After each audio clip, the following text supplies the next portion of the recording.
Bom dia aos presentes. Então, vamos dar início agora à sessão, né? Vamos iniciar com a Érica Mesquita, um título Bricolé de Ayahuasca no Acre. Você tem 15 minutos. Onde está essa cara?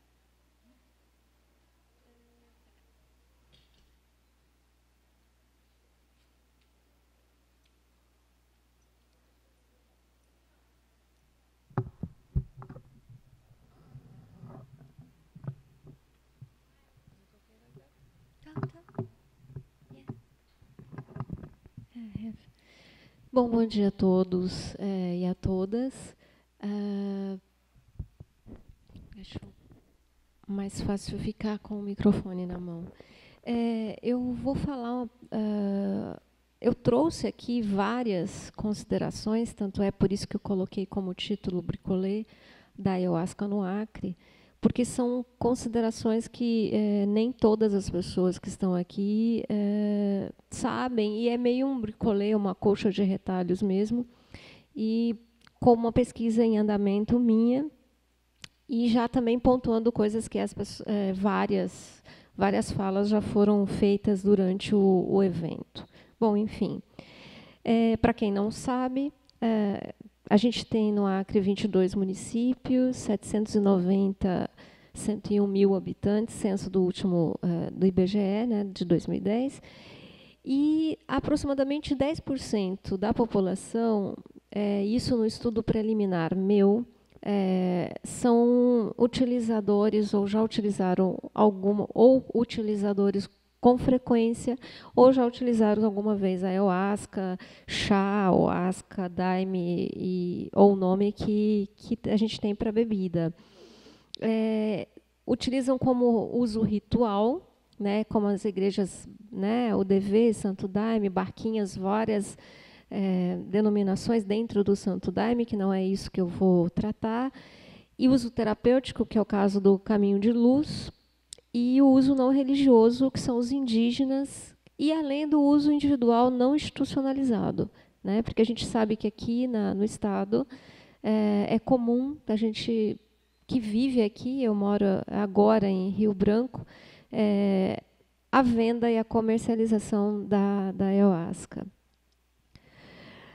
Então, só para contextualizar, o uso de substâncias, todo mundo sabe, mas vamos relembrar isso, ele depende de um contexto cultural. Então, o próprio Claude Lévi-Strauss trouxe essa primeira fala dentro da antropologia de substâncias, isso no caso substâncias alucinógenas, denominada na época. Hoje a gente sabe que tem substâncias alucinógenas e enteógenas.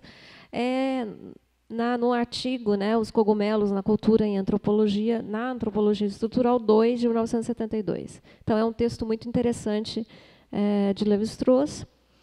E a gente sabe também, são várias estou pontuando coisinhas, né, só para a gente falar daqui. Cada sociedade classifica suas substâncias conforme seu conhecimento tradicional ou não tradicional. Se a gente está agora no Brasil de hoje, a gente está tendo uma categorização, né, tentar entender como é que o uso dessas substâncias, como aqui está acontecendo aqui no Congresso. A sociedade contemporânea recria seu próprio fenômeno de uso de substâncias, ou seja, isto denomina, classifica, normatiza e regulamenta. Isso é normal, é algo que já vem de muito tempo, e o próprio Marcel Mauss já diria isso sobre as classificações de plantas nativas há mais ou menos final do século XIX. Eu trouxe aqui um pouquinho que eu achei que vale a pena a gente comparar a História da Loucura de Michel Foucault, de 72, que são 3 livros, né, que ele vai observar através da história de quem cuidava do, abre aspas, fecha aspas, doente mental, louco, e da mesma forma,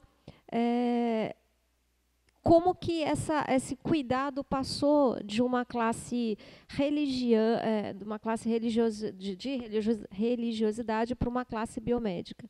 E hoje a gente tem os paradigmas hegemônicos, e os paradigmas hegemônicos para o uso de substâncias são paradigmas biomédicos. Né? Não estou querendo jogar pedra, não é jogar pedra, é simplesmente constatar. A questão é a quem essas substâncias toleradas e não toleradas, como o sanpedrito, a coca, alguns cogumelos, né, alguns hongos, e seus usos e abusos dizem respeito. Ciência nativa, ciência não nativa. Hoje a gente está marcando o campo e está precisando marcar esse campo justamente agora com o uso da ayahuasca, com as ciências, com os dois tipos de conhecimento, os dois tipos de saberes, porque senão a gente não daria conta, e a gente está vendo isso. Acabamos de sair de uma mesa muito bem falada de botânica em forma, em busca de compreensão psi, em busca de compreensão da ayahuasca, e a gente tem que marcar agora, nesse momento, o nosso campo. Agora, falando um pouquinho da pesquisa, que não é de conhecimento de todos, as pessoas que vêm para cá e não vivem o dia a dia político da sociedade aqui, elas têm um outro olhar. Eu estou com uma pesquisa em andamento com estudantes de nível secundarista sobre o conhecimento da bebida, né, chá, ayahuasca, oasca e assim por diante. Só voltando um pouquinho, essa forma de compreensão e premissa de que todo usuário de substâncias, principalmente proibitivas, se constituirá em um problema é um pensar hegemônico. E a gente tem esse pensar hegemônico no nosso fundo. Né? E por isso eu trouxe um pedacinho da pesquisa que aqui no nosso estado, as substâncias toleradas, como é o caso da ayahuasca no estado, ainda causa estranhamento. Isso é só um pedacinho que eu trouxe como um cenário para a gente pensar também o porquê que a gente sofre tanto preconceito ainda. A pesquisa ela foi realizada com alunos do ensino médio em 2 cidades acreanas, as maiores, que é Rio Branco e Cruzeiro do Sul, com a faixa etária de 16 a 23 anos, a entrevista qualitativa semi-estruturada com 80 estudantes aqui em Rio Branco, e em Cruzeiro do Sul, mais 80. E aqui, como a gente está falando do panorama Rio Branco, eu trouxe só essa que está mais sistematizada. Houve a pergunta, você conhece a ayahuasca, daime, ayahuasca, cipó? 13% do total disse que sim, 87% não. Se você já fez uso, 2% sim e 98% não. Como você define a bebida? Isso que é o chocante da história. Droga, 46%. Isso recompilado da pesquisa. Coisa do diabo, satanás, demônio, cão, 51%. Coisa de hippie, 1%. E bebida sagrada, 2%. Então, é muito sério. É um dado que vai contra tudo isso. Eu trouxe aqui os dados do IBGE, os últimos dados do IBGE para o estado do Acre, que a gente pode ver, está pequenininho, mas eu não sei se dá para todo mundo perceber, que a grande maioria da população acreana é de igreja católica, cristã, neopentecostal ou pentecostal. Pouquíssimos são de origem espírita. Tradições indígenas está aqui embaixo, com 2.617 indivíduos. E espírita, 4.190, está ali, eu não tenho aquela para mostrar, mas a gente dá para perceber a polaridade, quer dizer, a dificuldade que é também, e por isso que essa pesquisa, que eu ainda estou sistematizando dados, veio à tona. Para mim, que sou a gente que faz uso de alguma maneira, a gente se assusta, porque a gente tem muita barquinha, a gente tem muito daime por aqui, a gente tem indígenas utilizando, a gente tem o uso indivíduo do daime, ayahuasca, enfim, cada um usando em casa, enfim, né, uso individual. E aí você tem esse dado todo aqui e essa satanização da ayahuasca. Enfim, para pensar nisso, eu ainda, né, pensando sobre a questão da sociedade atual, a gente tem o reencantamento do mundo. Então, de certa forma, o reencantamento do mundo ele vai dar tanto para ayahuasqueiros como para não ayahuasqueiros. Então, há um aumento de pessoas devido à angústia, melancolia, como já diria Freud, buscando apoio psicológico, enfim, de amor e caridade e cuidado nas religiões, seja ela qual for. Então, esse reencantamento do mundo traz ideocosmologias importantes para a gente pensar no caso da ayahuasca também. Aí, trazendo o meu ex-orientador também, o Ottaviani, esse reencantamento do mundo, ele vem com uma transnacionalização, que é um conceito do Ottaviani, mas que não estaria necessariamente vinculada a intenções de globalizar coisas. Isso vale a pena para pensar. Que, por sua vez, sugeriria a existência de alguma força invisível que faria do mundo simplesmente um grande mercado. Mas não é isso. É na agência de sujeitos que, aproveitando-se de conjunturas favoráveis, procurariam alocar coisas e sistemas distintos no sentido de torná-los próprios para si. Nesse sentido, tanto a noção de desterritorialização quanto de reterritorialização me parece muito sensíveis para pensarmos como as pessoas agenciam suas vidas, que vale lembrar que o que é levado para um outro local, ele é ressignificado e recontextualizado. Isso é meio que chover no molhado, mas não é. Dá a impressão, eu já vi isso é o que está acontecendo. Mas por isso que nas outras mesas já houve a fala do uso da ayahuasca negra, que está acontecendo atualmente em Letícia, fronteira com Tabatinga, com Peru, que é a ayahuasca com uso com adição de floripônio, né, floripôndio, enfim. E os outros usos da ayahuasca com outras plantas que os próprios indígenas já fazem, né? Enfim, mas são várias situações. Aí, trazendo para a discussão Heidegger em Ser e Tempo, e é uma análise minha que ainda vai ser publicada nesse trabalho que está para concluir, eu observo no Acre as denominadas por mim tomas fenomenológicas, que, por suposto, é ontológico de cada indivíduo na sua caminhada. Essas tomas fenomenológicas é o que está acontecendo no mundo. Então, não tem só uma toma dentro de uma igreja ou uma toma com os indígenas, que é um ritual, não é uma religião. Você tem a sua toma fenomenológica e é um evento crescente.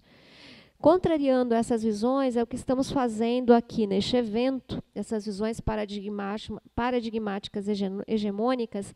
Devemos pensar na heterogeneidade dos usos, bem como na polissemia das vozes dentro do campo de adeptos/consumidores de ayahuasca.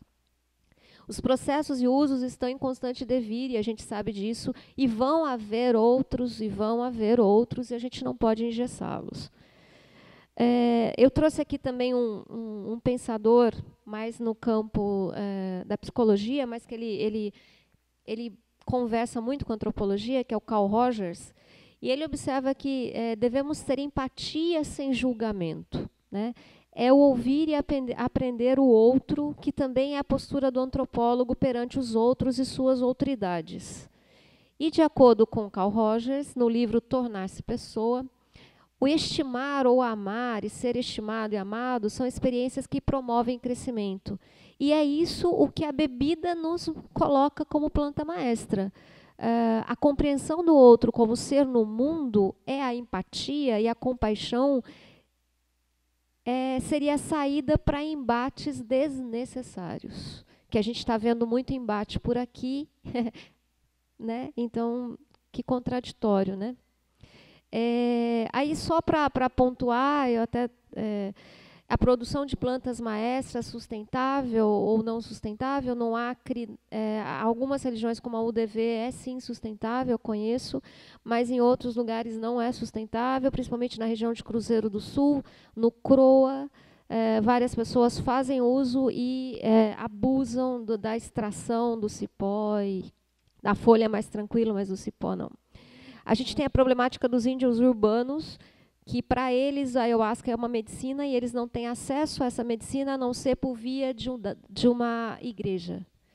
Então, o que eu faço com isso? Né? Eu não posso levar... Por isso, aquela tabela do IBGE, do Censo 2010, que você tem um crescimento enfim, de indivíduos que se consideram cristãos. Os modos de preparo da bebida são modos de fazer tradicional de cada cultura. Então, a utilização de outras plantas maestras, como alguns povos indígenas usam, já foi citado pelo Glenn, os Matsugenga, e eu cito o meu campo com os Achaninka, que usam outras plantas junto com a folha e o cipó, vou usar a fala coloquial, para fazer purga, ou de acordo com o que eles querem em determinado momento, como é que fica isso. E aí, falando de Cruzeiro do Sul, você tem uma população urbana indígena de 1.092 indivíduos, sendo que a população total da cidade urbana é de 79.819, censo IBGE, 55.326 urbano, é o segundo município maior do estado do Acre, só perde para a capital, e eu tenho mais de 1.000 indígenas morando na área urbana e perdendo acesso à medicina tradicional.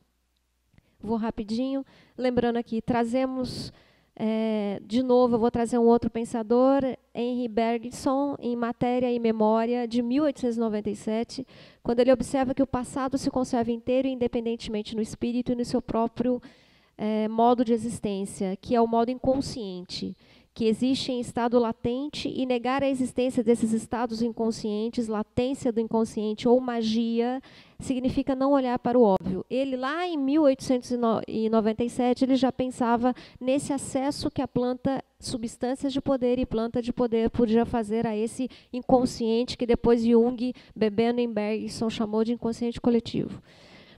E terminando, os velhos, lembrando disso também, né, da passagem do conhecimento tradicional, os velhos são os guardiães das tradições, não só porque eles as receberam mais cedo que os outros, mas também porque só eles dispõem do tempo livre necessário para fixar seus pormenores ao longo de conversações com os outros velhos e para ensiná-los aos jovens a partir da iniciação. Ou seja, eu estou falando de conhecimento tradicional também e estou falando de conhecimento tradicional associado e conhecimento acadêmico, abre aspas, fecha aspas, não?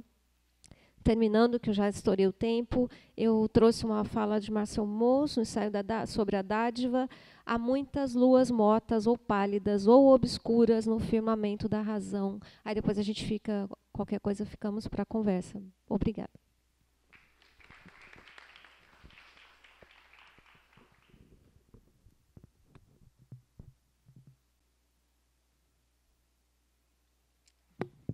Grata, Érica. Grata pela sua apresentação, interessante. Então, agora vamos chamar a Daniela Vilauta com o título A Reaparição das Formas.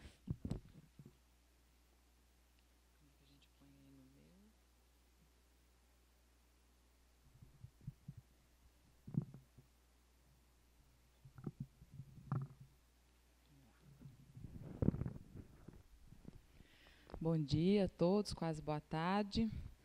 Eu me chamo Daniela, eu venho da Universidade Federal do Rio de Janeiro, onde dentro da Escola de Belas Artes e das Artes Visuais, numa linha da imagem e cultura, eu tento fazer um estudo da reaparição das formas, né? E a continuidade desse título que não aparece no programa é a estética e a experiência visionária da ayahuasca na cultura contemporânea. Então, queria assim, explicar que esse trabalho não é conclusivo, então eu não venho apresentar grandes conclusões, muito pelo contrário, venho apresentar novos pontos de partida que estão aparecendo agora no meado desse doutorado, né?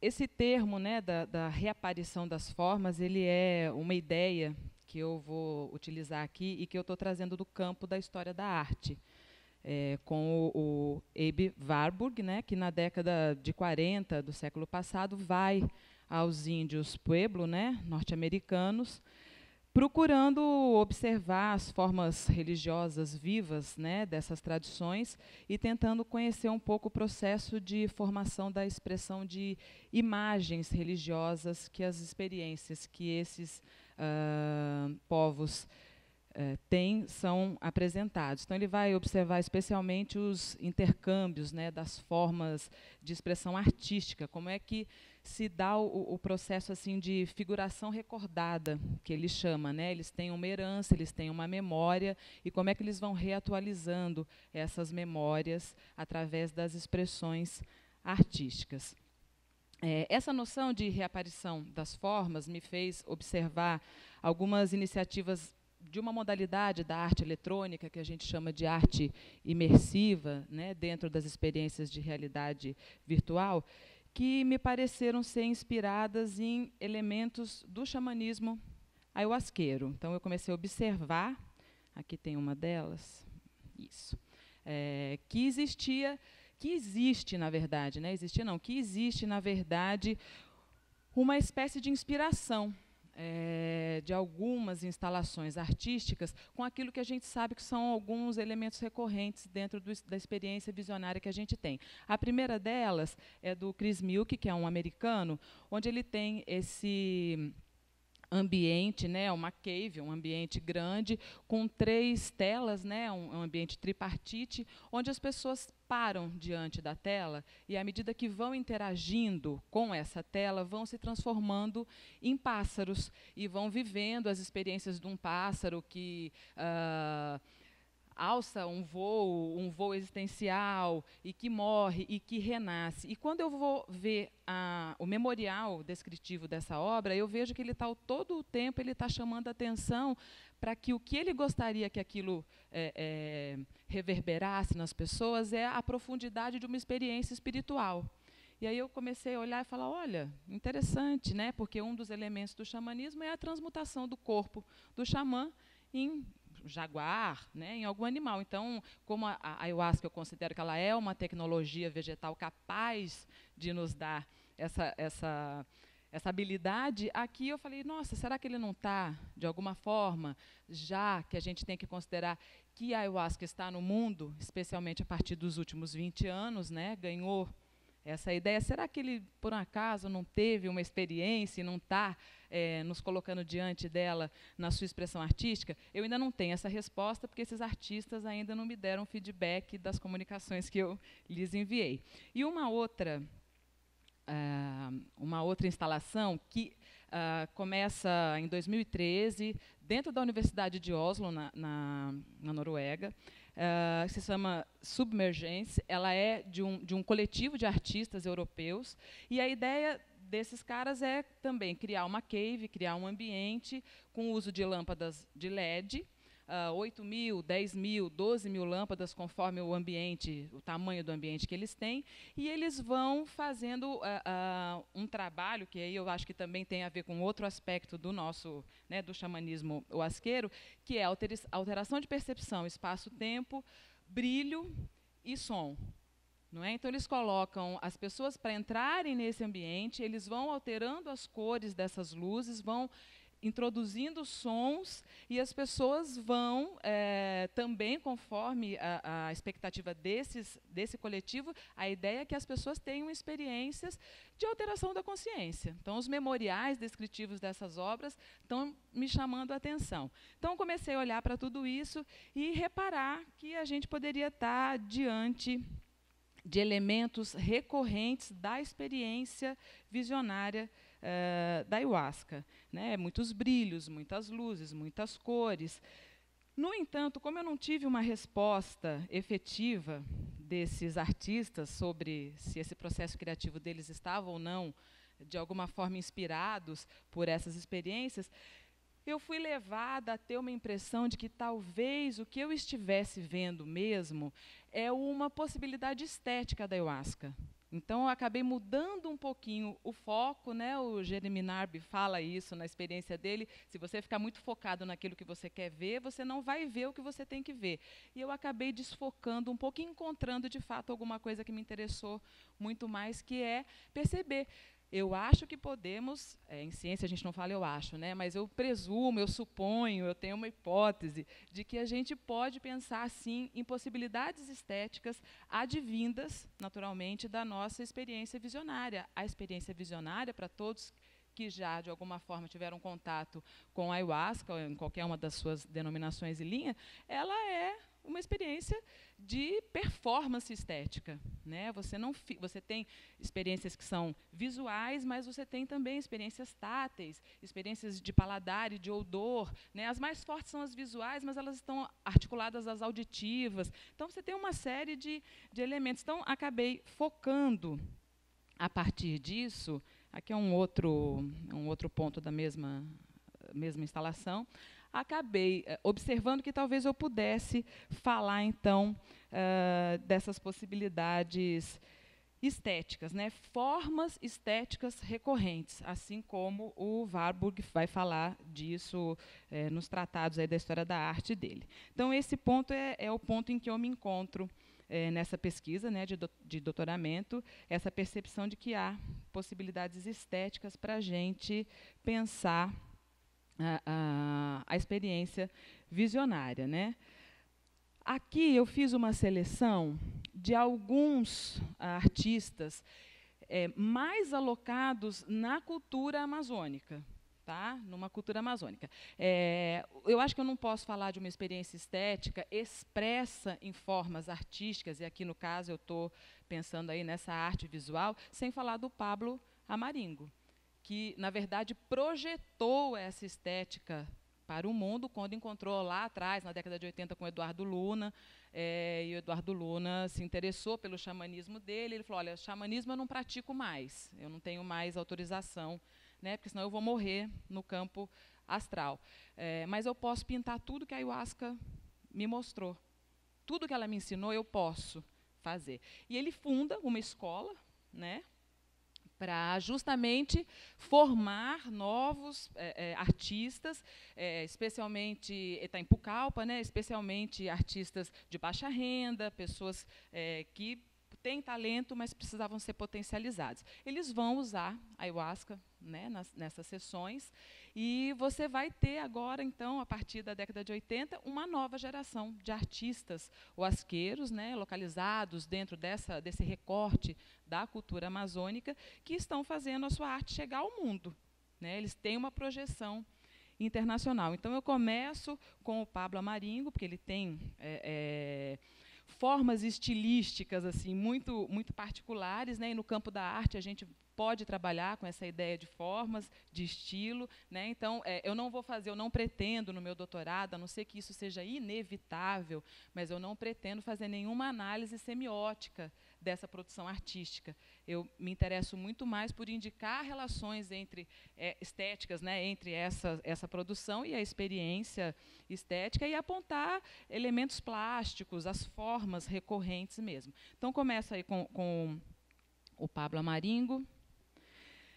O Anderson de Bernardi é um dos seus alunos mais proeminentes, né? Ele tem um estilo bastante parecido com o do Amaringo, mas ele vai incluir em outras obras deles, que a gente não tem condição de colocar tudo aqui, ele vai colocar nessas obras elementos outros, e aqui a gente continua reparando que a gente tem muita luz, muita cor, muito pontilismo, né? Você tem focos de luz o tempo todo, sem contar a temática, que mais à frente eu vou falar também, essa temática tem recorrências. Uma das coisas interessantes, eu tive uma grande sorte, né? Sorte de quem está pesquisando, porque ele se autodenomina um huasqueiro e também filósofo, que é o Ronald Rivera, que está presente na conferência, vai falar hoje à tarde, inclusive, aqui nesse fórum. Ele acabou de publicar um livro, Arte Ayahuasca, e ele tem 27 entrevistas preciosas com artistas que produzem, então, essa arte pautada pelas suas experiências com a ayahuasca. Então, eu selecionei algumas pessoas, né, desse hall de artistas, e todos eles vão dizer que a ayahuasca, sem dúvida nenhuma, fomenta a sua expressão artística, que eles eram determinados artistas com determinados temas e logo após as suas experiências com a ayahuasca, eles passam a fazer uma outra referência estética que tem total influência da ayahuasca. E outros artistas aqui que eu acabei conseguindo encontrar também vão ter nos seus relatos essa certeza de que com a ayahuasca a arte deles é uma e sem ela seria outra. Quer dizer, os processos criativos são altamente influenciados pela ayahuasca. Então, esse é um dos seus alunos, tem outras. A gente tem aqui essa obra da Clancy Cavanagh, né, que também é palestrante aqui na conferência. Ela não é, naturalmente, pertencente à cultura amazônica, mas aí está um elemento, né, que a gente pode pensar a partir das ideias do Clifford, né, de itinerários transculturais, de culturas viajeiras, que, a partir do momento que nos últimos 20 anos a gente tem uma expansão bastante grande do uso da ayahuasca, até uma popularização, não é? A gente rompe fronteiras territoriais, né, que na verdade, é a essência do xamanismo, né? O xamanismo não fica preso a uma questão territorial, ele é uma cultura que viaja, que atravessa fronteiras, e eu reparo que, mesmo ela sendo uma estrangeira, vamos dizer assim, né, ela também vai praticar um pouco dessa estética. Claro, tem diferenças? Tem, sem dúvida, mas assim, a gente encontra alguns elementos que também vão ser recorrentes. Essa imagem dela é fantástica, é lindíssima, e eu achei interessante que eu não tinha visto esse livro. Essa aqui é a capa de um dos livros que ela está lançando junto com a Bia Labate. Quando eu bati o olho, eu falei, nossa, isso é ayahuasca. Só pode ser ayahuasca.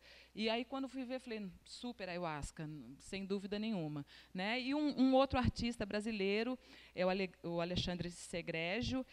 Ele é filiado ao DV, e ele também vai expressar que sua produção artística é feita sob o efeito dos dias seguintes, né, das sessões que ele tem com o vegetal, e que ele, sem dúvida nenhuma, também é inspirado. A Clancy também vai falar disso. Ela vai falar, olha, eu buscava experiências com outras tradições. Na década de 80, eu conheci a ayahuasca. No Brasil, voltei várias vezes, e, sem dúvida, essa bebida transformou também a minha estética. Então, são obras muito interessantes. Né? Elas estão todas disponíveis na internet, para que a gente possa olhar até com mais cuidado. Então, essas são as obras que, logo de cara, eu reconheço como portadoras de elementos formais recorrentes e que têm a ver, para mim, naturalmente, com a expressão dessa experiência visionária. Então, os pontos com os quais eu pretendo trabalhar a partir de agora, considerando que esses são aspectos estritamente visuais, tá, da experiência, mas a gente sabe que a experiência é muito mais do que uma questão visual. Eu tenho esses pontos para trabalhar como pontos comuns, a partir dos quais eu posso pensar as possibilidades estéticas da expressão artística a partir da ayahuasca. ênfase da experiência com a luz, né? Até porque tem o fenômeno fosfênico, que você vai ver luz independente de qualquer coisa, é uma questão de uma ordem bioquímica. A presença de pontos luminosos, né? O pontilhamento luminoso é bastante presente. Padrões luminosos simétricos, que se sobrepõem com superfícies luminosas, que fazem zigue-zague, formam desenhos em redes hexagonais, quadriculados, brilhantes, que são chamados constantes formais. A literatura trata isso como os constantes formais, né? São formas constantes, que são dessa ordem bioquímica, mas que se ligam, em vários casos, com as cosmologias dos povos tradicionais, especialmente. Intensificação das cores, com a predominância, em muitos casos, das cores verdes, violeta e marrom. Lembrando que é um dado que eu preciso recuperar, que foi publicado no grupo Pesquisadores da Ayahuasca, que a gente tem, de acordo com a qualidade do cipó, a tendência para algumas cores. Então, eu mobilizei alguns amigos que vão conseguir para mim recuperar essa informação, porque você pode ter tendências de cor a partir, né, da qualidade do cipó que está sendo usado para produzir aquele chá. Muitas combinações, né, efusivas dessa paleta de cores convencionais, que os artistas costumam dizer, olha, às vezes fica difícil reproduzir determinadas cores, porque elas não existem na paleta convencional. A gente está recriando isso daí. Profusão das cores em combinação com padrões geométricos, né, que são as constantes formais em mutação, em movimento, não é, fractais, mandalas e vórtices. E, no caso, essa recorrência dos vórtices, das espirais, já foi estudado por alguns autores. O Mikosa é um cara que acabou de publicar, há uns 2 anos, a sua tese, onde ele vai falar, ó, isso aí está na experiência, é uma constante formal das mais constantes. Né? Então, está aí também. E temas, né? Aí sim, o aspecto plástico, mas não semiótico, né? Temas expressados artisticamente. O que a gente vai ter? A floresta, obviamente, seres encantados, animais, o homem, a mulher, a serpente, que, sendo a mãe dessa medicina, vai transitar entre a máxima beleza e o terror também. Então, é um conceito, do ponto de vista estético, que eu preciso pensar na perspectiva dessa experiência visionária. O que é o belo na experiência visionária? Eu não posso considerar o belo convencionalmente, né? Porque a serpente é assustadora, mas é magnífica. Então, a gente fica tentando sair dos padrões ocidentais, filosóficos, para falar como é que eu faço para adequar a minha teoria, né, as teorias disponíveis, ou como é que eu faço para reinventar essas teorias para o objeto ficar melhor tratado. Níveis dimensionais da visão xamânica também são tratados o tempo todo, né, do ponto de vista temático. O próprio cipó, as folhas da chacrona, as figuras indígenas, naturalmente, o sopro do xamã e os rituais das beberagens em si. Então, esses são os pontos, do ponto de vista formal, a partir dos quais agora eu vou reorganizar, né, a tese de doutorado, apresentar tudo isso na qualificação e vejamos o que é que isso vai nos trazer como resultado de uma pesquisa no campo das artes visuais. Obrigada.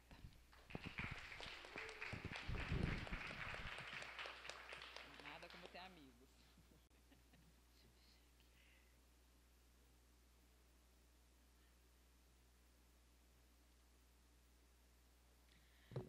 Grata, Daniela, pelo seu trabalho belíssimo. Então, agora vamos chamar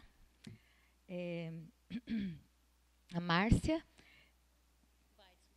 Weitzman, com o título Imagens Temporárias, Escalas e Formas. É isso?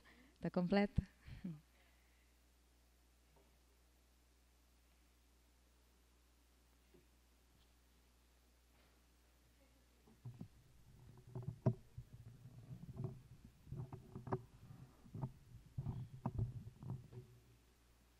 Boa tarde.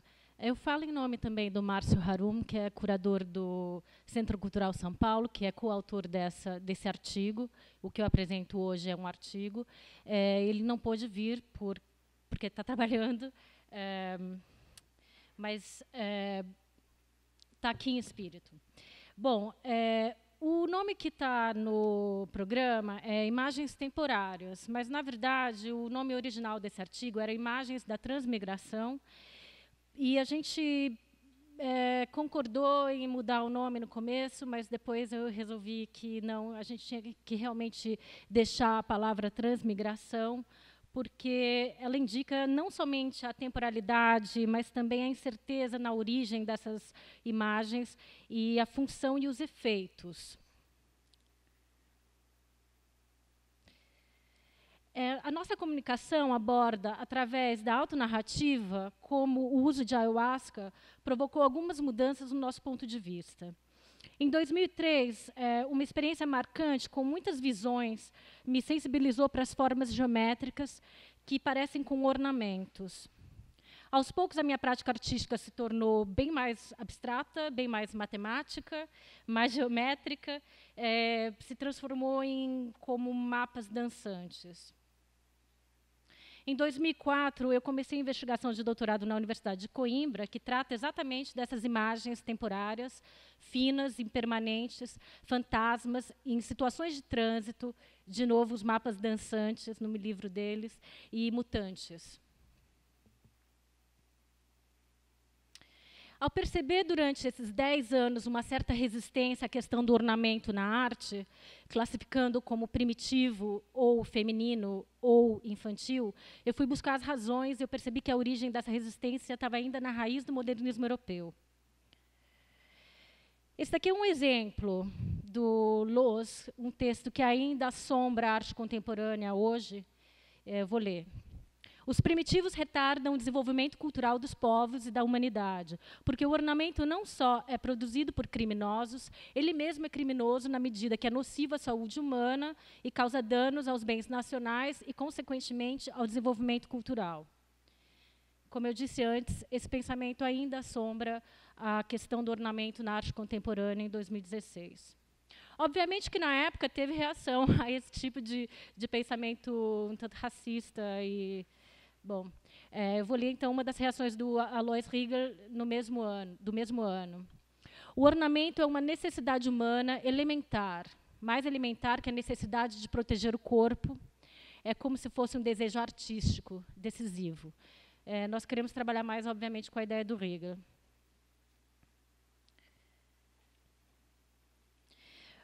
Bom, nós estamos escrevendo de dentro de um mundo com regras próprias. É um mundo esse dos curadores, dos críticos, dos colecionadores, dos museus e dos galeristas. O mundo da arte hoje... Aconteceu alguma coisa aqui. Deixa eu ver. Pronto. Bom, vou voltar. O mundo da arte hoje ele é quase um sinônimo para o mercado da arte. É uma área de extrema normatização da criação, transformando-a em uma criatividade que serve o capital. E quem falou isso foi a Sueli Ronick, há uns 10 dias na Bienal de São Paulo. E no estudo da arte, as imagens precisam ser nomeadas, classificadas, analisadas e monetizadas. É quase o que a Érica acabou de falar. Então, eu comecei a estudar a obra da Gecko, da Ruth Assawa e da Luísa Corrêa Pereira, 3 artistas, mulheres, obviamente, que não são muito conhecidas, a partir desse ponto de vista bem mercadológico. E eu não tive muito sucesso, apesar da beleza e da complexidade das obras dessas mulheres. Essa é a Ruth Assawa. E a Luísa Corrêa Pereira.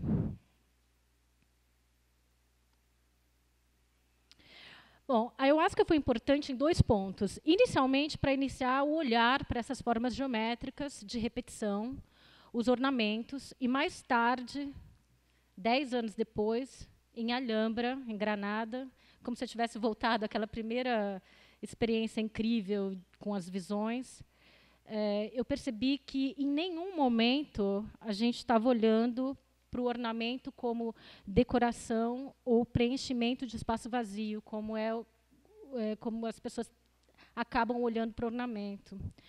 A gente estava falando de outro tipo de saber, o da matemática, o das cosmogonias através da geometria, o da natureza como um sistema complexo, físico, químico, energético, vivo, visual, sonoro, etc. E foi aí que eu entendi como olhar para a obra da Gecko e da Ruth Assawa. A Gecko e a Ruth Assawa criam sistemas de repetição de forma.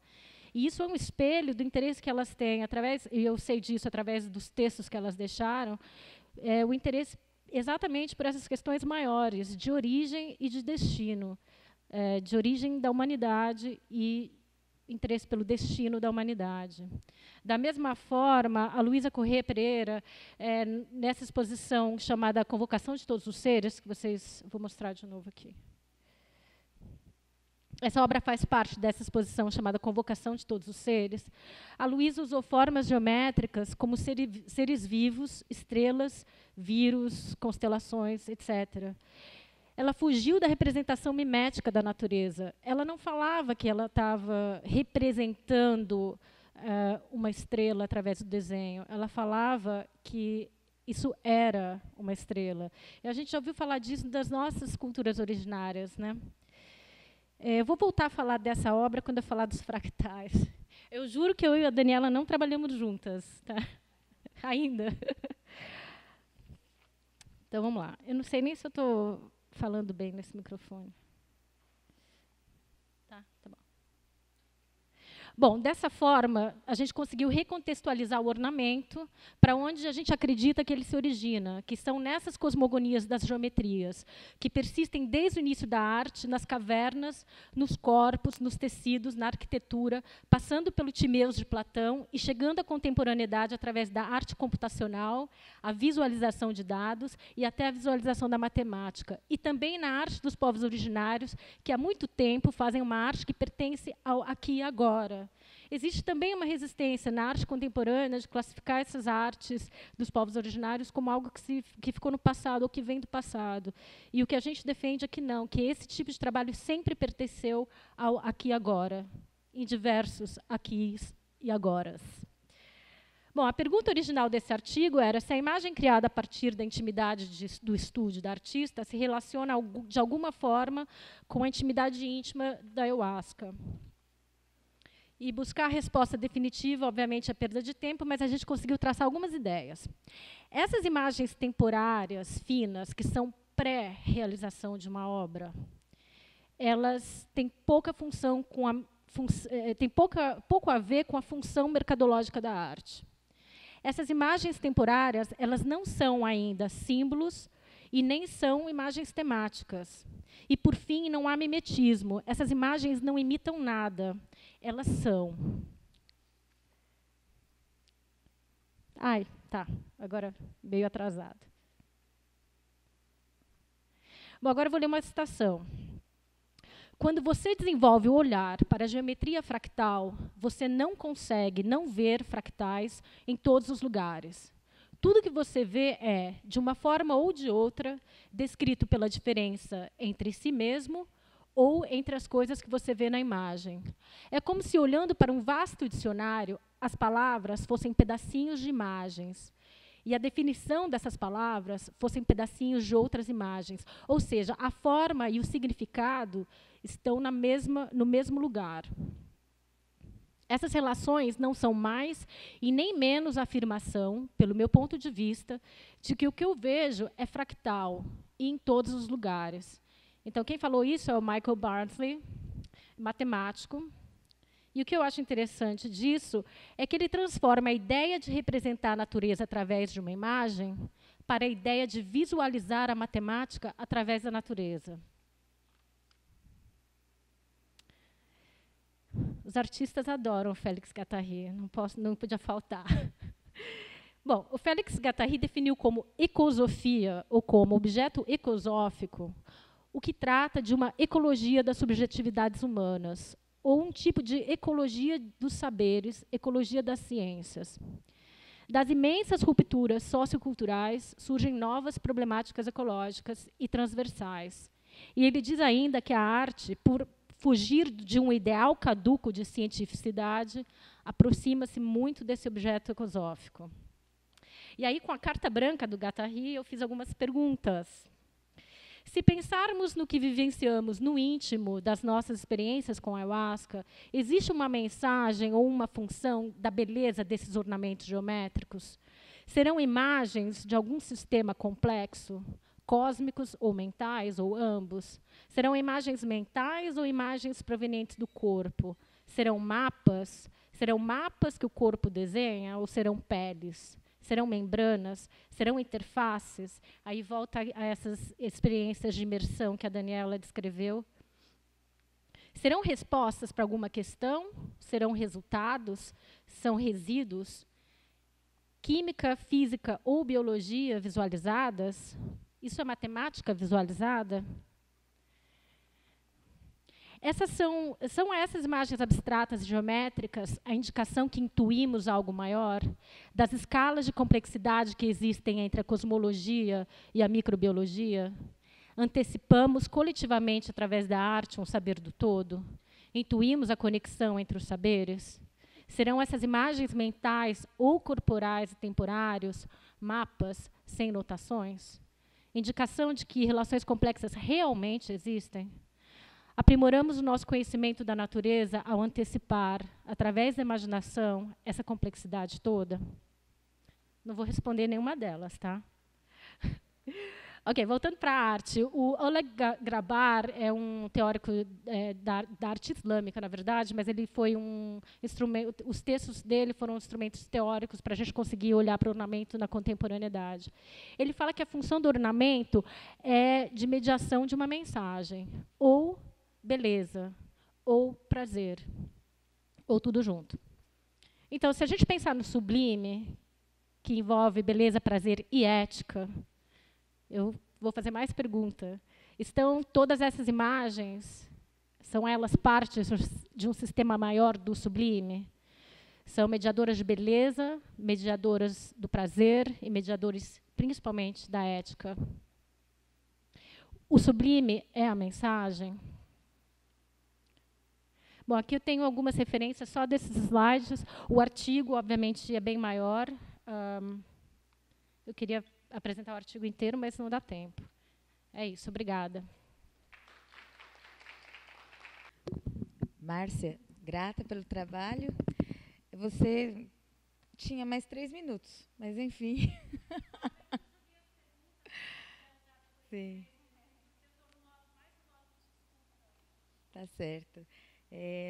Agora nós temos a Aline, né, Aline? Que chegou agora há pouco. Né? Você tem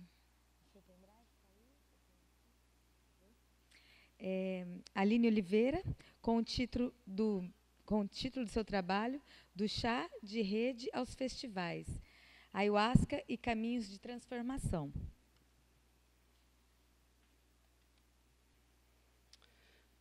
Boa tarde. Primeiramente, fora Temer. Bom, agradecer a oportunidade de estar aqui nesse evento tão bacana, pelo fato de estar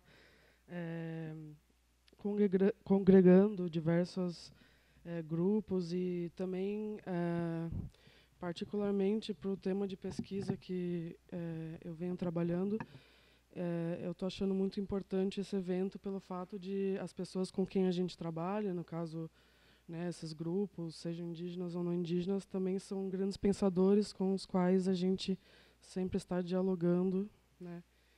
Então, bem, vou me apresentar bem rapidinho, porque eu não vou focar minha apresentação num grupo específico, como geralmente a gente faz assim numa apresentação de antropologia, e vou tentar colocar a ayahuasca como guia, né, dessa reflexão. Então, bom, na graduação eu pesquisei grupos de xamanismo urbano, principalmente aqueles associados, especialmente associado ao que se chama genericamente de caminho vermelho, que é o fogo sagrado Statilatlan, e as alianças que eles têm com, por exemplo, com o Santo Daime, com os Guaranis no sul. E no mestrado eu tratei da inserção do Zeuanauá nos circuitos urbanos de ayahuasca. E agora, no doutorado, estou trabalhando a questão dos festivais. Então, o que eu vou apresentar aqui é algo que eu estou começando a desenvolver agora, embora no mestrado eu participei dos festivais, eu ainda não estava trabalhando diretamente com o tema.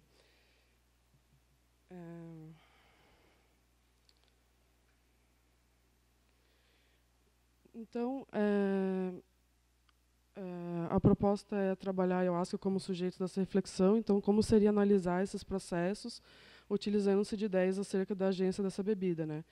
Então, o que está pautado aqui é um pouco da questão da teoria ator-rede, que é colocar os não-humanos como agentes, e a questão da cosmopolíticas, o ator-rede proposto por Bruno Latour, e cosmopolíticas de Isabel Stengers.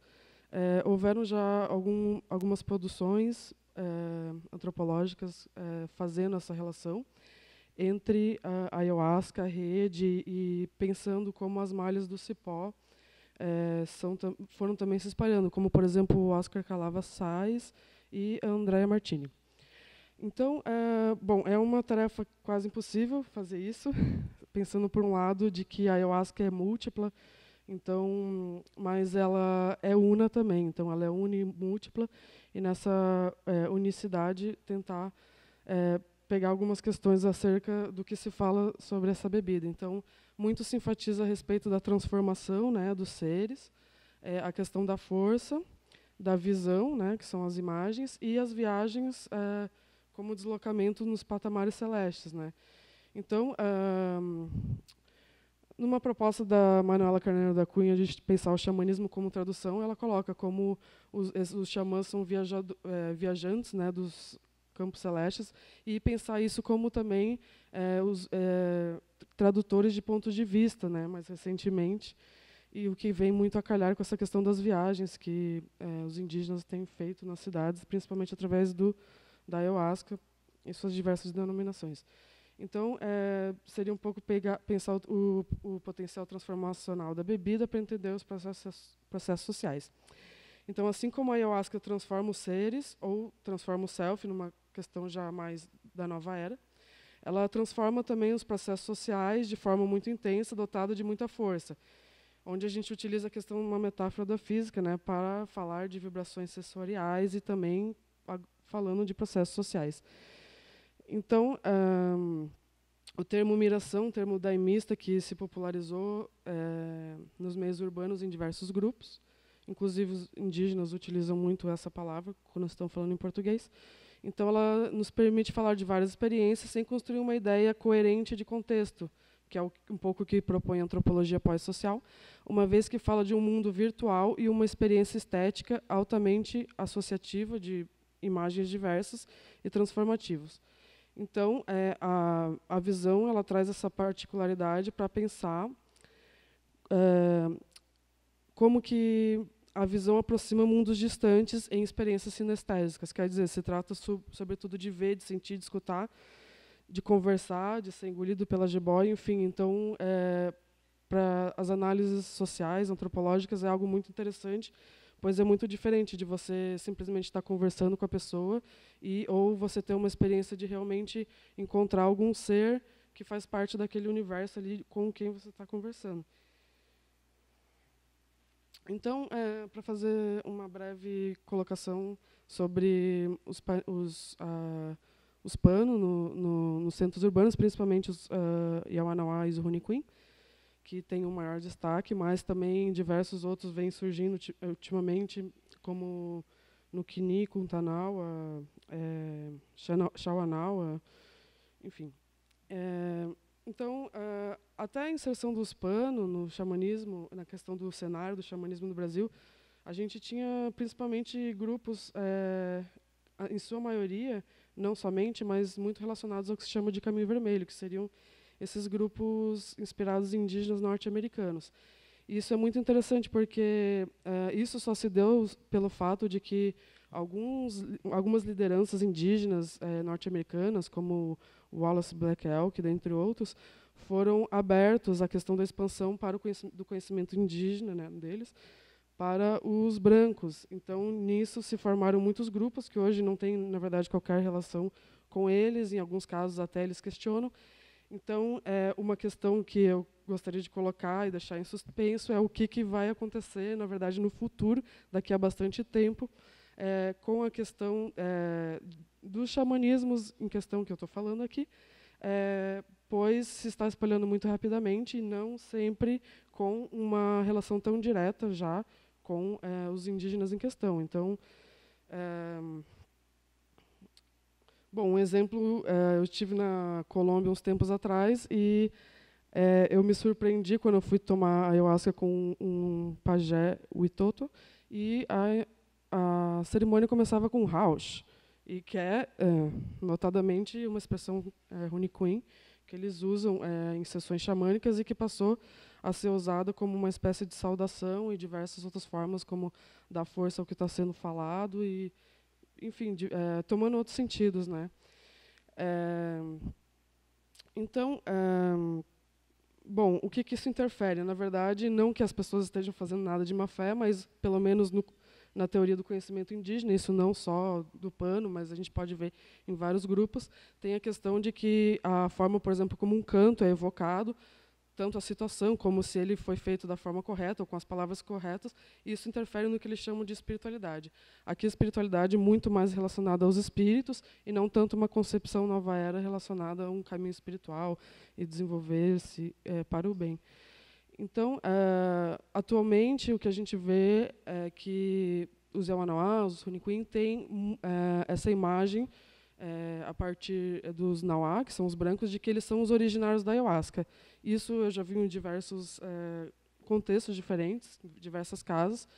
E, por outro lado, eles também se colocam dessa forma, como a gente pode ver aqui nas discussões que teve no Congresso, pautando-se como originários desse conhecimento, em critérios como a questão da história dos antigos, que a gente chama como mito, erroneamente, a questão geracional, o fato de quem foi seu avô, toda essa questão muito importante, e os conhecimentos específicos acerca do processo de cura, tendo em vista que a cura, na verdade, é uma palavra muito polissêmica, que dá muita margem a traduções, e aqui eles falam muito mais no sentido de tirar a doença mesmo, inclusive às vezes até ver, dependendo do grupo, e não exatamente de uma cura espiritual.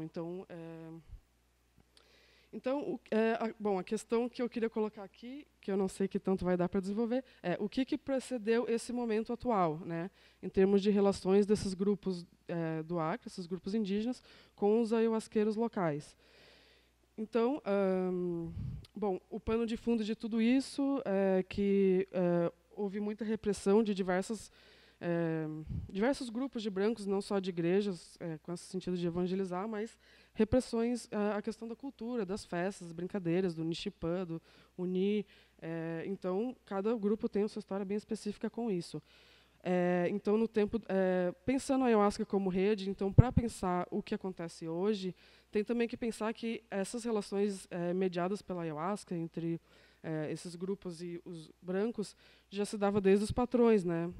Teceram essas relações com o cipó. No caso, os Yawanã contam muitas histórias de como como os brancos tinham esse afã de conhecer a bebida e sempre chegavam muito afoitos e acabavam tomando uma experiência às vezes um pouco inesperada, né? Então, como é que faz para voltar aqui? Tá.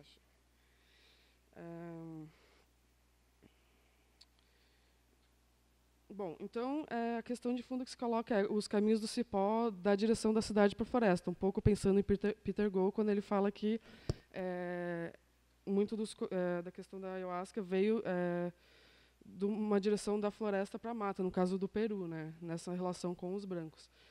Aqui eu estou falando de uma questão de revitalização cultural, por suposto, né. Então, vamos passar rápido. Então, essas alianças, elas são quase sempre mediadas por profecias, sonhos, visões, que conferem legitimidade a esses encontros e possíveis alianças duradouras. Então, essa questão do xamanismo norte-americano, totalmente baseada na Águia do Condor, por exemplo, no caso dos Guarani de Biguaçu, que tomam ayahuasca, a partir do grupo neo-xamânico que eu mencionei anteriormente, Fogo Sagrado, o seu Alcindo teve um sonho 9 anos antes de que viria alguém que viria ajudar a levantar o povo Guarani. E os Yawanã também se baseiam muito inclusive esse diálogo que está tendo em torno da patrimonialização da ayahuasca, que Mukavani, que é um pajé que deixou a história de que os Yawanã deviam se relacionar de forma boa com os brancos e que iam poder fazer alianças. E o Mukavani, ele descobriu que os brancos existiam através de uma viagem de Chupá, que é a datura. E então, quer dizer, a partir dessas viagens, ele mandou o povo branco, que foi o que os filhos escolheram. Eles decidiram que eles não queriam muita caça, que eles não queriam muito peixe, que eles queriam conhecer os brancos. Então, efetivamente, a circulação se deu através da ayahuasca, né? Apesar de que esse descobrimento se deu através da datura. Então, através dos caminhos abertos pela expansão da ayahuasca, os indígenas conhecem outras plantas, como o peiote, o atiuma, coca, chururumã, que é o tabaco da consciência leve, e passam a ter experiências essenciais no desenvolvimento dos seus conhecimentos e habilidades xamânicos, principalmente pela questão da interação com espíritos diversos, né? Então, há também muito uso da metáfora fluvial para falar da força, bem como algo que se apodera dele. Ele foi pego pela força, então a força é, portanto, remetida como um deslocamento que nos permite pensar essa analogia com os fluxos dos pajés, né, ou dos aprendizes de pajés. Bom, então, para falar brevemente sobre como se deu um pouco dessas relações na década de 90, aqui eu vou ler um breve relato de um padrinho de uma igreja que se chama Centro de Luz do Juruá, que é o Carlinhos, em Cruzeiro do Sul, a respeito de como ele conheceu o chá, primeiramente a partir dos indígenas, e depois ficou sabendo da doutrina e se interessou. Mas então ele fala, né? Eu conheci o Bira, no caso o cacique Iauanauá, de Nova Esperança, e o Cian, o chefe geral dos Runicuim do Jordão, o Macedo, que é um grande indigenista. Nesse tempo, a gente estava tomando chá lá, eles apareceram, foi numa época que foi levantada a história do movimento indígena aqui na região.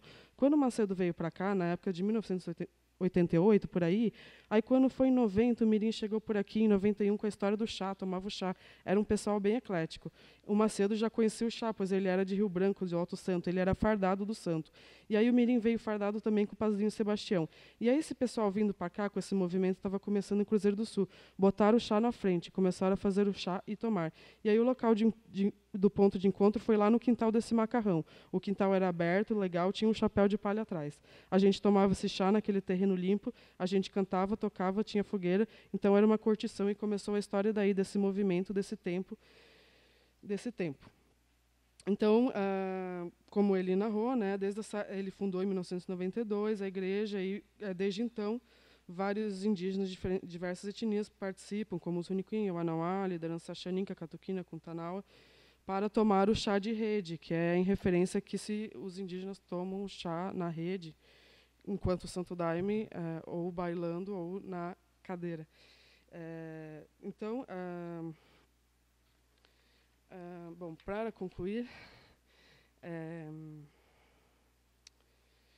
além de formas mais não tão institucionais, tem também a interação entre daimes indígenas, especialmente através da vanguarda do indigenismo acriano, como Macedo, Chai Terry, dentre outros, como Marcelo e ADD. Então, eu vou ter que... Bom, já terminou meu tempo, né? Bom, o que eu ia falar aqui era de duas experiências com relação aos Runicuim e ao Santo Daime, que é a experiência do Humaitá e do Runicuim do Caucho, como muito similares por um lado, bastante diversos por outro, porque os Runicuim do Humaitá começaram retomaram o chá, como a Ingrid Weber também analisou, a partir de uma fita que chegou com uma mensagem do Santo Daime, e eles começaram a tomar o chá. Então eles fizeram a igreja, mas de fato sem nunca ter encontrado nenhum padrinho ou participado de um bailado. E depois deixaram de fazer esses trabalhos a partir do momento que começaram a viajar e ver que não era interessante mostrar algo que não era uma cultura deles. Então, aí onde não fizeram mais a igreja, e que retomarão no futuro, mas separado já do que eles chamam de trabalho da cultura, que no caso trabalho com canos Runicuim e da forma específica. Então, já os Runicuim do Caucho têm algo muito similar, quer dizer, eles também fizeram viagens, também foram em igrejas, fazendo intercâmbio cultural com os parentes Runicuim, mas optaram por fazer, de fato, uma igreja, inclusive seguir os trabalhos, né? Então, bom, acabou meu tempo, então, uma última questão só para fechar. Então, esses modos de circulação entre as casas, ele também se replica nas cidades, então eles também vão na cidade e conhecem essas casas. É uma forma de diplomacia das alianças, conhecer o outro, estar com uma abertura à alteridade, participar dos seus rituais e sentir a sua força. E o fardamento ele também emerge como novos sentidos e modos de pertencimento, né, como a farda, que ele chama farda Runicuim, começa a chamar a própria roupa de farda, remetendo diretamente à questão da vestimenta e transformação, que é central na tecnologia ameríndia. Então, assim vão agregando as forças, né, através do fardamento, e também como uma forma de reconhecimento às alianças da doutrina.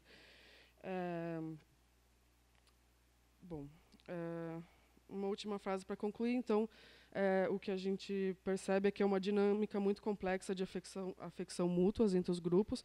Por um lado, a gente tem o que poderia se chamar de indianização do Santo Daime, quer dizer, o Daime usando o rapé, as dietas, o uso dos cocares a partir desse contato. E, por outro, a indigenização do Santo Daime, que é como um fenômeno de indigenização da modernidade, conforme Salles coloca que os indígenas leem a modernidade a partir das suas próprias pelos próprios olhos. Então, bom, então é isso. Desculpa, demora.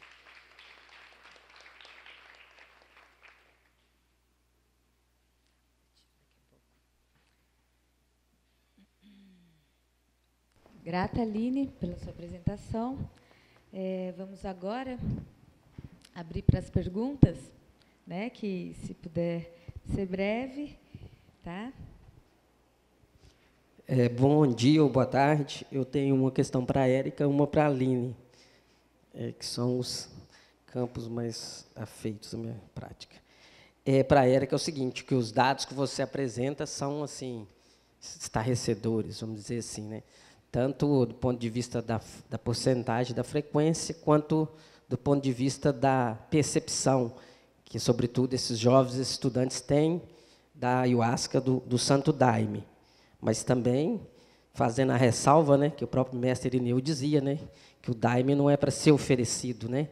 O Daime é o chamado, né? A pessoa tem que ir até ele. Então, dada essa ressalva, minha pergunta é se a sua pesquisa ela tem alguma dimensão prática, assim, de um resultado prático, de uma devolutiva para a política educacional, para a política pública, ou para os próprios jovens, já que parece que você trabalha com uma amostra mais controlada, uma vez que nós já temos, no Brasil, pelo menos, em relação à questão afrodescendentes, dispositivos legais, falando, por exemplo, obrigatoriedade de ensino, né, dentro do currículo escolar, de questões pertinentes à questão afro-brasileira. E aqui no Acre, no estado do Acre, o próprio Estado, né, o governo, historicamente, ele tem avançado localmente em alguns pontos que outras esferas, por estar mais distante, como a federal, e ser mais complexo, heterogêneo, o país, né,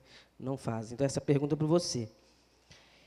E para a Aline, essa questão mesmo vamos dizer assim, né, de avançar, né, da colonialidade para a relacionalidade, essa questão das agências, e a questão também de que como elas nos levam pelo hibridismo, né? Ou seja, pôr em questão isso tudo que você está colocando, implica em pôr em questão também o acadêmico, né? Então, nós estamos aqui num encontro que está dividido entre fórum principal e fórum acadêmico, né? Em certa medida, a Érica também tocou nisso, né? Quando ela discutiu a questão do paradigma hegemônico, né? Do que está como discurso da ciência, né? Então, que essa questão nos levaria, né, das agências também ao hibridismo, né? Que é a capacidade mesmo desses grupos de comporem, né? E relacionado com esse caminho aberto, e que também remeteria a oceanos primordiais comuns. Essa ideia do caminho aberto, ela está muito presente, né, no panteão da Umbanda. Lá tem arranca-toco, lá tem rompe-mato, e na própria África mesmo a gente vê no mito do herói africano a grande deusa, né, é cultuada em várias regiões da África. E que é essa grande deusa? Ela está na montanha, ela está na água, ela está na terra, ela está nas plantas, ou seja, a rainha da floresta também. Então, eu acho que esse trabalho é muito importante, discutir o neoxamanismo e pensar nessas questões, porque dentro da ciência, dentro das nossas epistemologias, a gente tende a separar demais as coisas, ou seja, a gente não é tão híbrido assim, tão aberta. Os nossos caminhos não são tão abertos quanto essas ontologias, essas cosmologias e essas epistemologias. Eu queria fazer uma pergunta para a Érica e para a Aline. Para a Érica, o Bergson ele questiona, com o trabalho dele, né, boa parte do cognitivismo da psicologia, né? Aí eu queria saber o que você acha que o Bergson ia falar, se o Bergson tivesse utilizado a ayahuasca, se você já teve essa insight, principalmente depois de ler Matéria e Memória, né, do Bergson, qual a sua opinião pessoal? E da Aline, eu queria te perguntar em relação àquele conto, né, que o Eduardo Viveiros fala da inconstância da alma selvagem, né, que ele compara que existem almas que são muito flexíveis, como arbustos em jardins, né? Você tem que podar ele toda hora para ele ficar na forma. E existem estátuas em jardim que você martela, forma a estátua e nunca mais ela ela perde a sua forma, né? Aí ele compara com aquele trabalho do Antônio Vieira, o padre Antônio Vieira, que os índios seriam como se fosse a murta, né? Existiria uma inconstância. Eu queria saber qual é a sua opinião sobre a questão do Alto Santo Dever e Santo Daime. Se o Santo Daime teria, talvez, flertado com a inconstância da alma indígena e os outros, talvez, teriam flertado com a formação de um Estado mais rígido, né? Eu queria saber o que você acha disso. Bom, eu também tenho uma pergunta. Eu acho que cabe tanto para a Márcia como para a Daniela, mas talvez para a Daniela, para responder uma só, porque a gente só tem mais 9 minutos. 8, acho. Então, se você fez alguma comparação entre as imagens com o som, uma vez que quando que nós olhamos essas imagens, nós temos uma sensação de movimento. E eu peço, sim, que sejam concisas, tá? Bom, pela ordem, né?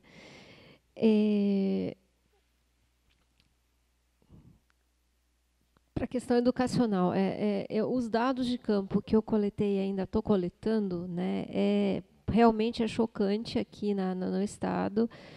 E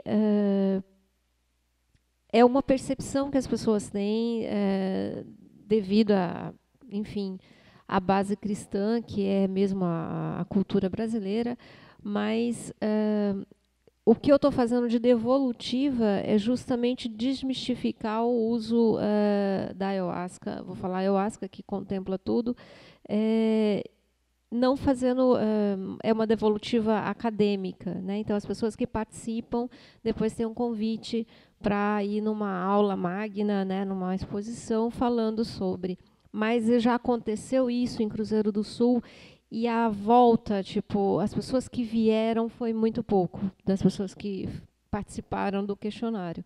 Então, há uma resistência muito grande, mas bem grande mesmo. Isso que é um pouco, é muito chocante, porque a gente, en passant, as pessoas que não estão aqui pensam que a terra da ayahuasca é muito tranquilo se trabalhar com ayahuasca, é muito fácil ser um ayahuasqueiro das diversas linhas, e não é.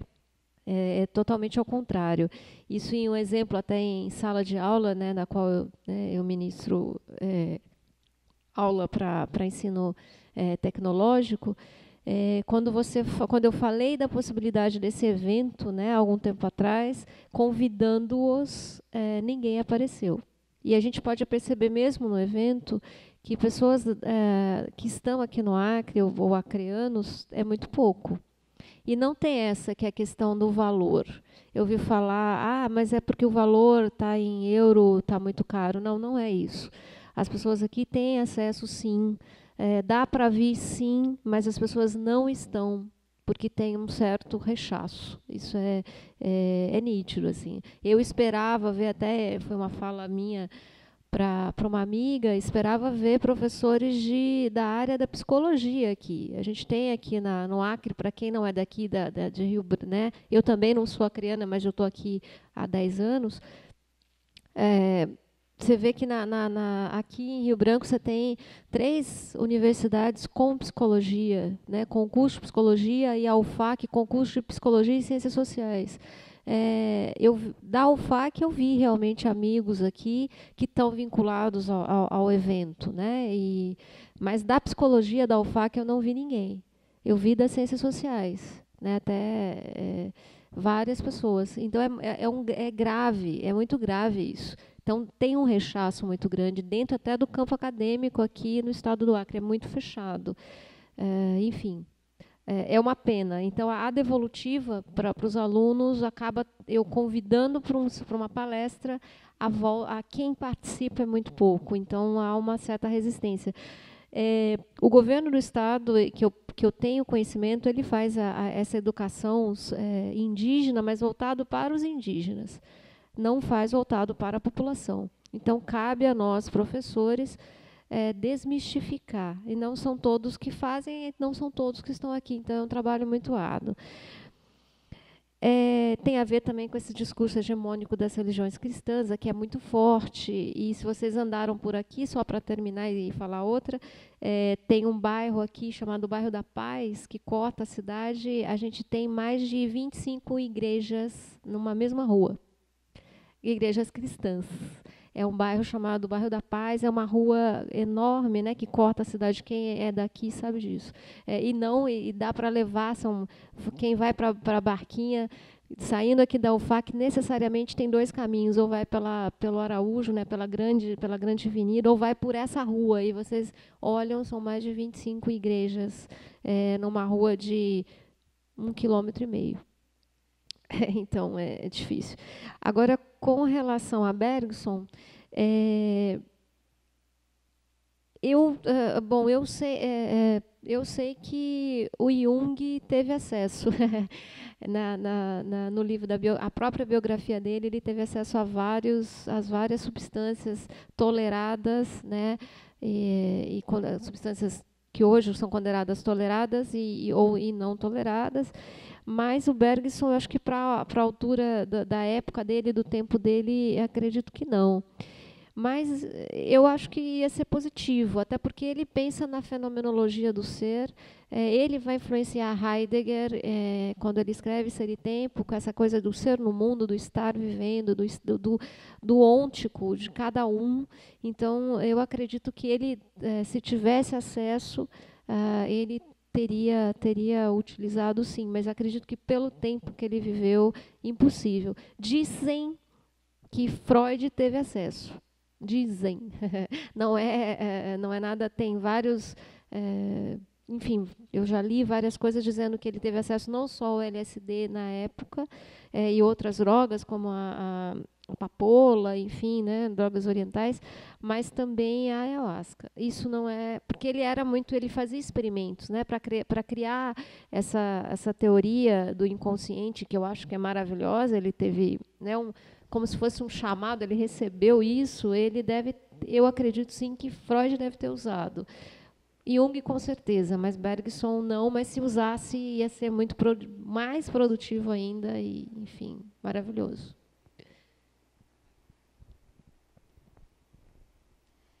Por favor, Aline, eu peço que seja concisa, tá? Por favor.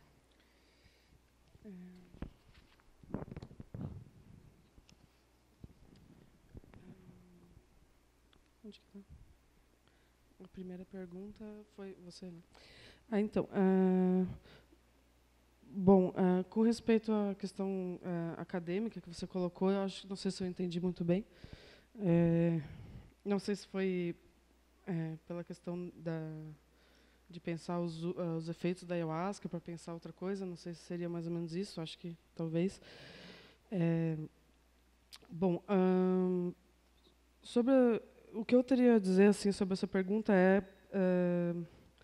sim, eu acho que existem vários elementos transversais ao xamanismo, que é o que possibilita que esses encontros, em grande medida, que é o que possibilita, não somente, mas que esses encontros aconteçam.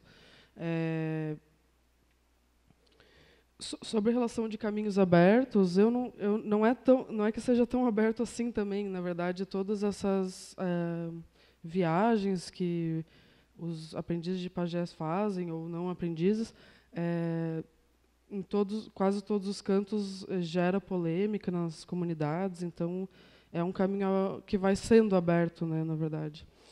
E com relação à sua pergunta, achei muito interessante. E, bom, eu não conheço muito Lévi-Strauss, né, para te responder dessa forma. Mas, com os elementos que você colocou, o que eu poderia dizer é que a questão do expansionismo dos Ceflures realmente incorporando a Umbanda, elementos da Nova Era, e, nesse novo momento, a questão do xamanismo, né, propriamente dito.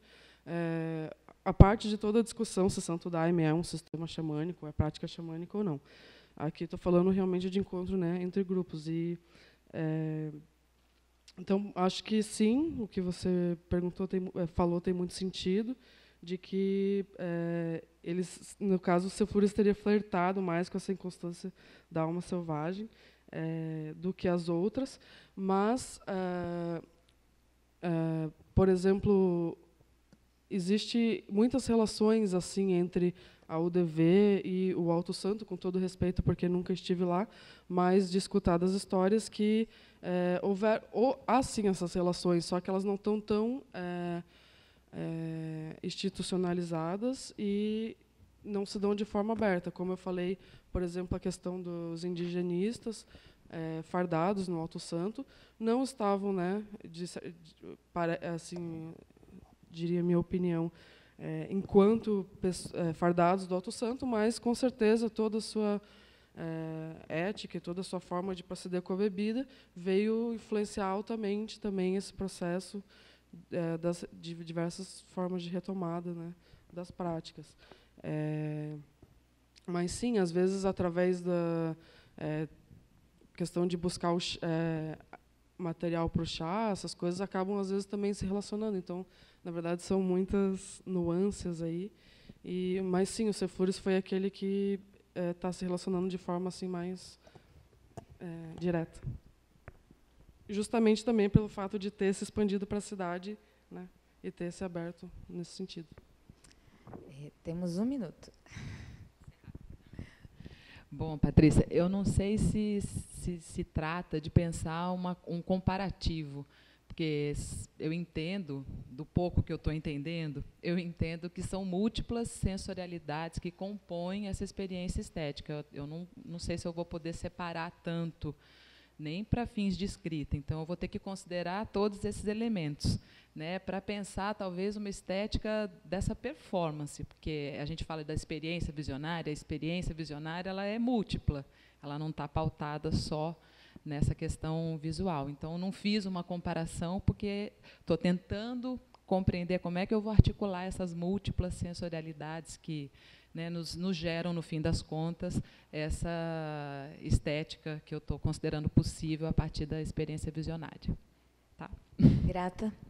Então, tem finalizado a sessão, né? Acho que as próximas perguntas podem ser feitas agora nos corredores. E grata a essa mesa feminina nesse congresso.